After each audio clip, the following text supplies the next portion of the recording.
Di tengah kemajuan teknologi, untuk memenuhi kebutuhan manusia akan air minum, kini tidak hanya menggunakan air yang dimasak sendiri dari sumber air tanah. Masyarakat cenderung memilih cara praktis dengan biaya yang dinilai lebih murah dalam memenuhi kebutuhan air minum. Salah satunya dengan menggunakan air minum isi ulang. Badan Pusat Statistik (BPS) menunjukkan, air isi ulang menjadi sumber air minum utama yang paling banyak digunakan oleh rumah tangga di Indonesia pada 2020. Ada 29,1% rumah tangga yang menyatakan minum air isi ulang pada tahun tersebut. Sebanyak 19,09% rumah tangga memilih minum air yang berasal dari sumur bor atau pompa.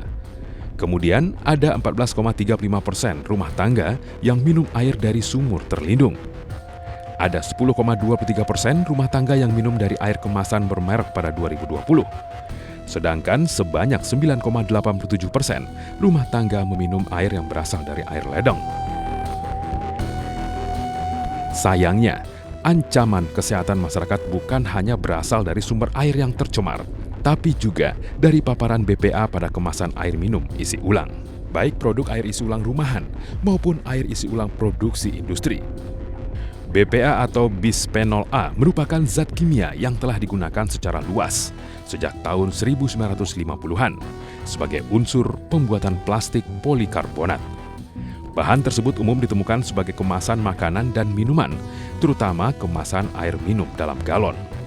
Penemuan bisphenol ini sangat menarik dalam kaitan bagi industri, karena bisphenol ini bisa sebagai aditif atau bahan tambahan untuk pembuatan polimer plastik polikarbonat ini mengakibatkan plastik itu tahan kuat ya. Jadi kalau jatuh terbanting gitu tidak langsung pecah, dia kuat dan juga jernih, transparan, bagus dan menarik. Pasca munculnya pernyataan dari BPOM membuat peringatan tentang bahaya senyawa BPA yang dapat luruh dari kemasan plastik polikarbonat semakin mengemuka. Dilansir dari laman resmi BPOM, Kepala Badan Pengawasan Obat dan Makanan Penny Kalukito menyebutkan, hasil pengawasan kemasan galon yang dilakukan Badan POM pada tahun 2021 dan 2022, baik dari sarana produksi maupun peredaran, ditemukan 3,4% sampel tidak memenuhi syarat batas maksimal migrasi BPA yang diperoleh di sarana peredaran. EFSA, tadi Air Pollution Food and Safety Authority, mengkaji kembali dan menurunkan menjadi sekitar 4 mikrogram per kilogram berat badan. Standar tersebut bisa meningkat jika proses pendistribusian, pemajangan, dan penyimpanannya tidak benar. Terpaparkan atau terkontaminasi oleh bisphenol ini, maka risiko yang tadi berdampak pada kesehatan, yaitu endokrin disruptor, merusak kerja hormon kita dan sistem saraf kita akan terganggu. Ya, organ hati, ginjal, dan juga perilaku atau gaya kemampuan dari orang dalam ini, terutama anak yang paling rentan dalam. Dirangkum dari berbagai sumber, penelitian menunjukkan beberapa masalah kesehatan dapat muncul akibat dari migrasi BPA, mulai dari menyebabkan gangguan reproduksi yang mempengaruhi pubertas dan ovulasi, meningkatkan resiko disfungsi ereksi, hingga membuat seseorang mengalami kemandulan. Menimbulkan penyakit jantung seperti hipertensi, masalah kardiovaskular, hingga serangan jantung. Penyebab penyakit diabetes tipe 2 yang bisa mempengaruhi resistensi insulin, penambahan berat badan, dan sindrom metabolik. BPA bersifat karsinogenik yang dapat meningkatkan resiko kanker payudara dan kanker prostat. Kayak standarisasi material yang dipakai gitu nggak sih? Material bahan-bahan yang dipakai gitu. Keamanannya, standarisasi keamanannya. Oh, kurang tahu sih kalau BPA apa. Pernah dengar sih Kak, tapi secara penjelasannya nggak tahu. Tahu, sempat dengar sih, tapi kurang tahu juga. Nggak tahu. Hasil survei singkat tim Ainus menunjukkan masih banyak warga yang tidak mengetahui bahaya BPA.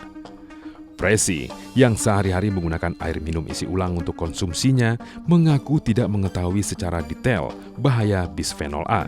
Itu kan zat kimia yang berbahaya ya, yang terkandung dalam pembuatan bahan-bahan plastik ya. Kayak misalnya buat mainan anak, botol minum anak, tempat makan. Itu sih yang aku tahu. Hal senada juga diutarakan Agung, penjual air minum isi ulang yang mengaku tidak tahu adanya bahaya dari paparan BPA. Kalau untuk soal BPA tahu nggak Bu? Kurang tahu. Menurut Agung, selama berjualan air minum isi ulang tidak pernah menemukan perubahan warna maupun kerusakan pada air. Kalau isi air nggak pernah, yang seringan sekarang galonnya.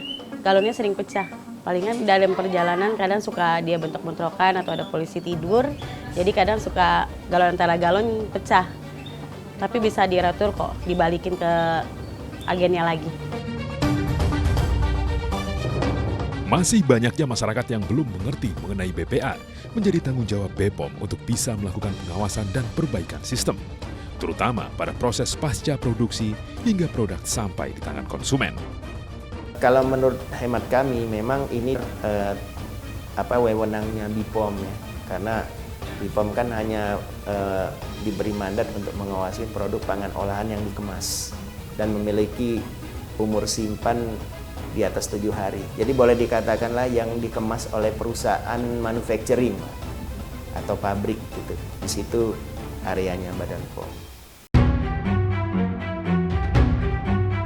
Sayangnya, hingga liputan ini ditayangkan, tidak ada pihak dari BPOM selaku otoritas yang mengurusi masalah keamanan pangan dan obat-obatan yang bersedia dimintai keterangan mengenai isu ini. Negara wajib menjamin hak-hak warga negaranya. BPOM menjadi pihak pertama yang dipercayai pemerintah untuk memberi izin suatu produk hingga dapat dikonsumsi oleh masyarakat, agar tidak ada permasalahan ataupun keluhan terhadap produk tersebut. Pastikan air minum yang Anda beli aman dikonsumsi dan tidak terkontaminasi zat yang bisa menimbulkan malapetaka bagi kesehatan keluarga. Jadi, jangan bilang Anda tidak tahu akan permasalahan ini, karena kami sudah memberitahukannya.